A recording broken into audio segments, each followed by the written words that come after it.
menentukan. Ya sudah otoritas yang dia percayakan.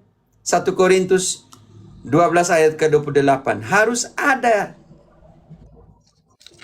Harus ada orang yang menentukan, bukan main angkat sendiri. Tadi malam saya mimpi ketemu Roh Kudus kasih saya anugerah menyembuhkan. Banyak yang dipraktekkan di situ. Saya buat penelitian 2017 kok. Masuk ke kultus-kultus Protestan, hari-hari sebelumnya mereka buat cara bagaimana orang jatuh, bagaimana orang bangun, bagaimana orang menggelepar, bagaimana orang jingkrat, bagaimana orang teriak. Penipuan semuanya itu. Oke, lanjut.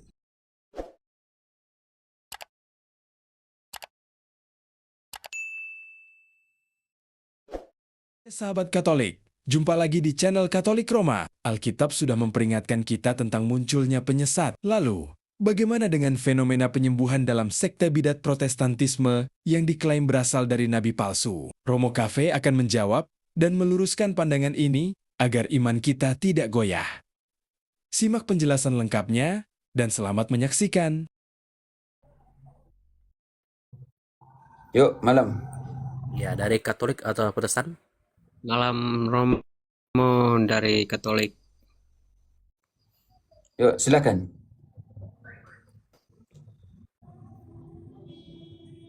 Ada pertanyaan? Halo?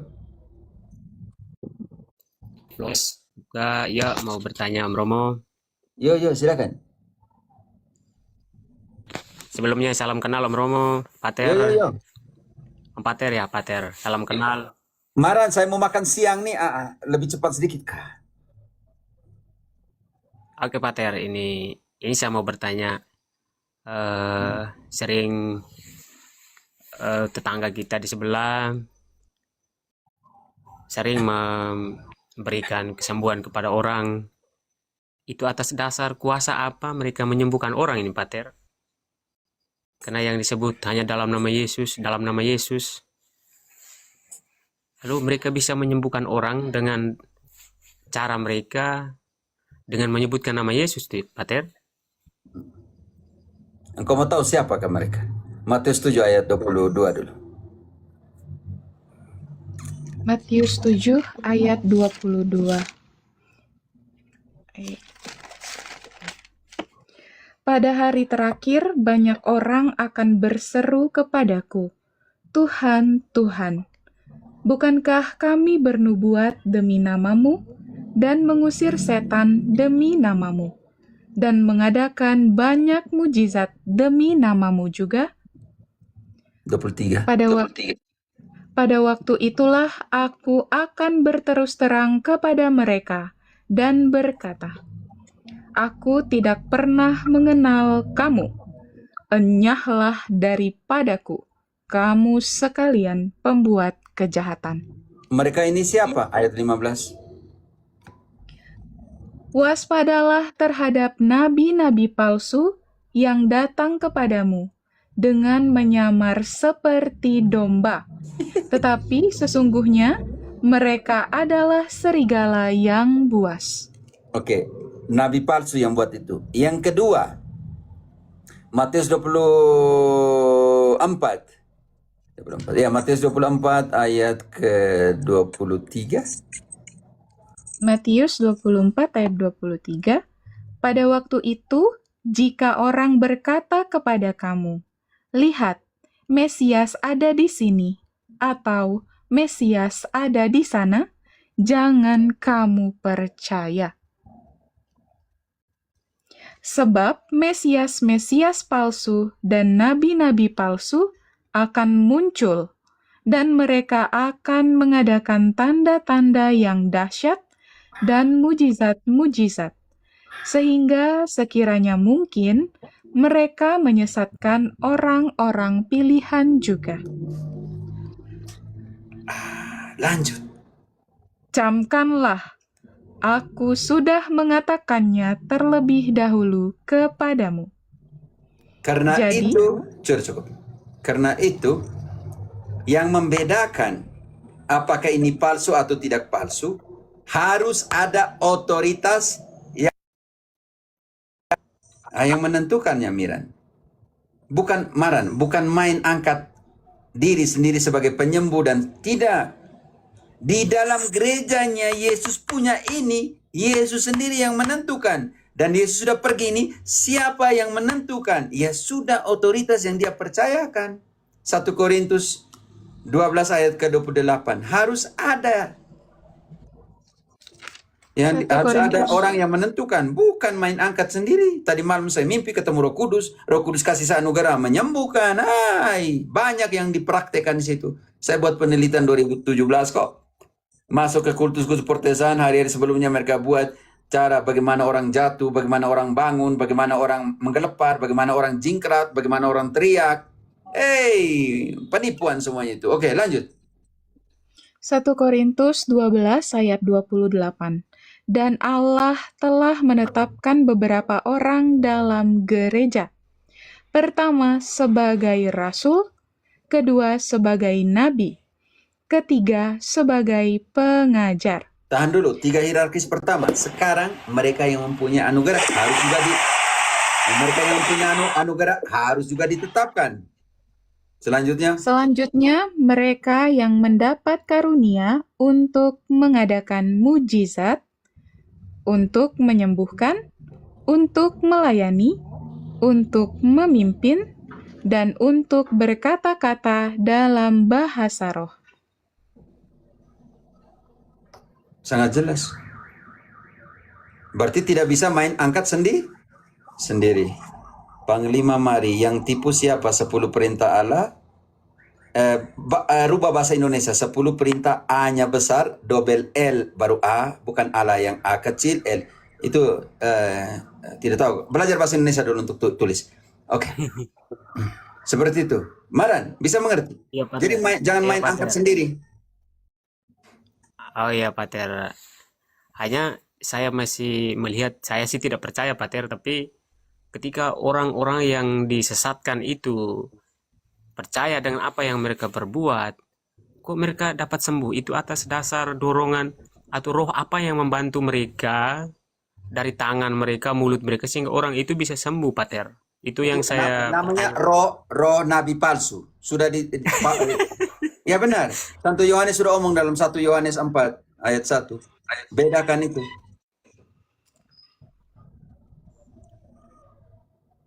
Satu Yohanes 4 ayat 1. Halo. Halo, Frater. Maaf Romo, tadi ke-mute. Makanya engkau jangan sibuk Saudara- di bawah, lepas orang di bawah. Nah, satu nih. Saudara-saudaraku yang kekasih, janganlah percaya akan setiap roh, tetapi ujilah roh-roh itu, apakah mereka berasal dari Allah. Sebab banyak nabi-nabi palsu yang telah muncul dan Dan pergi pergi ke seluruh dunia.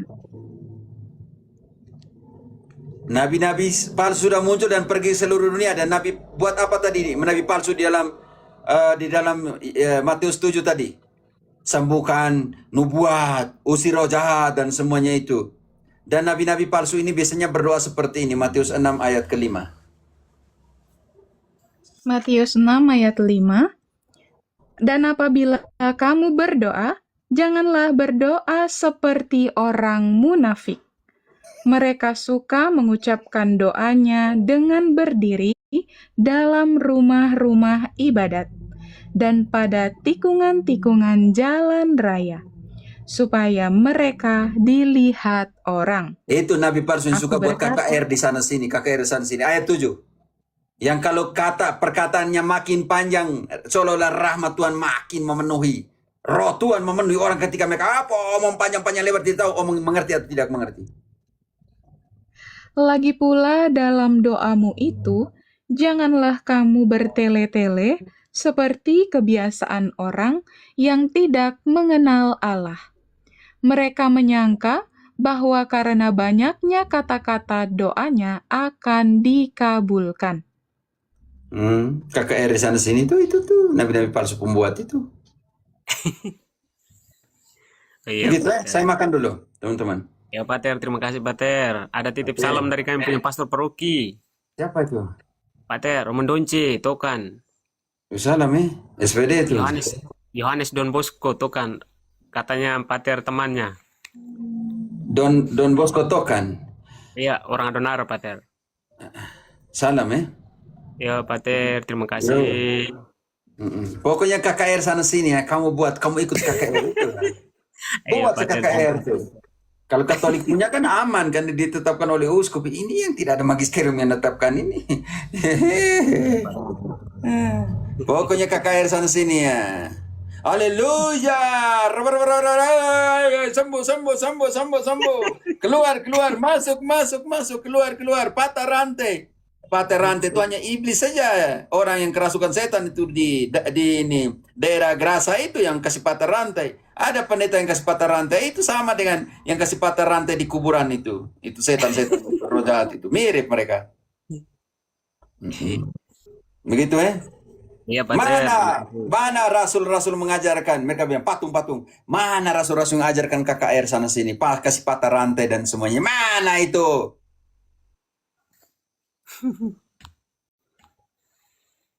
Apa boleh besok malam kita berdiskusi ya? Kau buka kau punya room, kau 3 menit, kau ajar kau punya jemaat. Kau jangan dari sini buat apa? Mau cari room kah di sini? Lebih saya pergi berbagi dengan Katolik yang mau mengerti dia punya iman daripada yang Protestan yang otak sudah mau tumpul ke mau dumpul ke mau apa yang kita sudah jelaskan ribuan kali tetap sama sih. Mohon maaf, Pater, mungkin dia sedikit terhalang kan saya punya pertanyaan tadi. Ya, Pak. Jadi hati-hati dengan kalau pendeta yang kesempatan rantai lewat kalau punya kandang babi itu hati-hati karena nanti roh jahat masuk ke babi semua nanti mati. Dia terjun ke itu danau Genesaret, oke? Iya, Pater, terima kasih. Selamat malam, Pater. Masih makan siang dulu. Hati-hati ya, pendeta yang kasih mata rantai tuh jangan lewat kamu kandang babi jangan lewat Aman, lagi Pater, laponya aman. Tidak Batak terpengaruh. hancur semua gitu. Nanti babi yang ada di lapo itu nanti kemasukan roh jahat karena kesempatan rantai itu hanya yang kesempatan rantai yang di kitab suci itu siapa? Perhatian, siapa yang kesempatan rantai di kitab suci itu kau baca dulu. Dari Markus punya atau Lukas punya? Markus mau biar panjang. Panjang. Yang kasih baca di situ siapa yang kesempatan rantai-rantai itu? Oke. Yesus mengusir orang yang kerasukan di Gerasa ya. Tuh. Oke, itu Markus bab 5. Baca Su. Oke. Lalu sampailah mereka di seberang danau di daerah orang Gerasa. Baru saja Yesus turun dari perahu, datanglah seorang yang kerasukan roh jahat dari pekuburan menjumpai dia. Dari pekuburan. Yang kesempatan rantai itu orang yang datang dari kuburan. Lanjut. Orang itu diam di sana dan tidak ada siapapun lagi yang sanggup untuk mengikatnya, sekalipun itu dengan rantai. Lanjut, brother. Karena sudah sering ia dibelenggu dan dirantai oleh orang-orang di situ. Tetapi rantai itu ia kasih putus dan belenggunya dimusnahkan. Jadi perintah yang pendeta yang kesempatan rantai itu mirip ini. Oke, lanjut. Dan belenggunya dimusnahkannya, sehingga tiada seorang pun lagi yang cukup kuat untuk menjinakkannya. Pakai jinak lagi. Hancur. Harus kita jinakkan mereka. Oke. Siang malam ia berkeliaran di pekuburan dan di bukit-bukit sambil berteriak-teriak dan mukul diri dengan batu. Haleluya, haleluya. Lanjut. Kesempatan rantai. Lanjut. Ketika ia melihat Yesus dari jauh, berlarilah ia mendapatkannya lalu menyembahnya. Dengan keras ia berteriak, "Apa urusanmu dengan aku, hai Yesus, anak Allah yang Maha Tinggi? Demi Allah, jangan siksa aku." Setan mengaku Yesus sebagai Allah? Iya, Setan menyembah di situ? iya, menyembah. Dia pergi mendekati Yesus dan menyembah dan mengatakan, "Apa urusanmu dengan aku, hai anak Allah?" Lanjut. Ya. Karena sebelumnya Yesus mengatakan padanya, "Hai engkau roh jahat, keluar dari orang ini." Lanjut. Kemudian Dia Yesus kemana? bertanya, ya. Kemudian Yesus bertanya pada orang itu, "Siapa namamu?" Jawabnya, "Namaku Legion, karena kami banyak."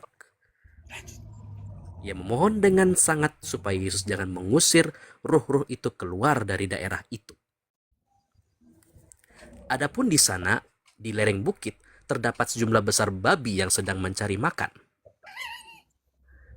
Lalu kata roh-roh itu kepadanya, "Suruhlah kami untuk pindah ke dalam babi-babi itu, dan biarlah kami memasukinya." Lalu Yesus mengabulkan permintaan mereka. Kemudian keluarlah roh-roh jahat itu memasuki babi-babi itu. Kawanan babi-babi itu berkira-kira 2.000 jumlahnya, Oi, lalu rugi. terjun dari tepi jurang ke dalam danau dan mati lemas di dalamnya. Tahan dulu.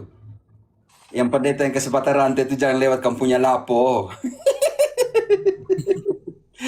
Jangan suruh dia lewat di kanan babi di kampung dekat kampung rumah. Hancur semua kampung babi nanti ya.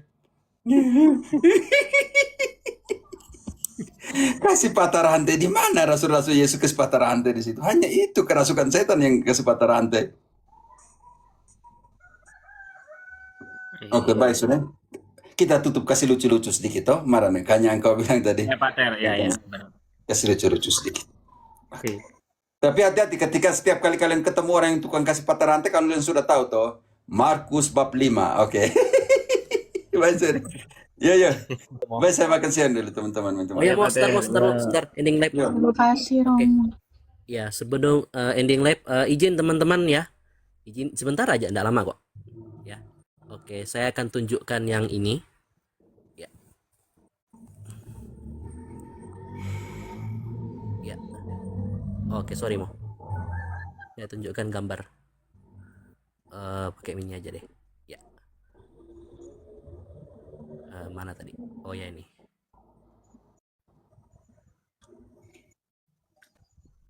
Oke. Ya. Oke, baik teman-teman. Ini tulisan saya ya. Ini sorry agak blur ya gambarnya ya.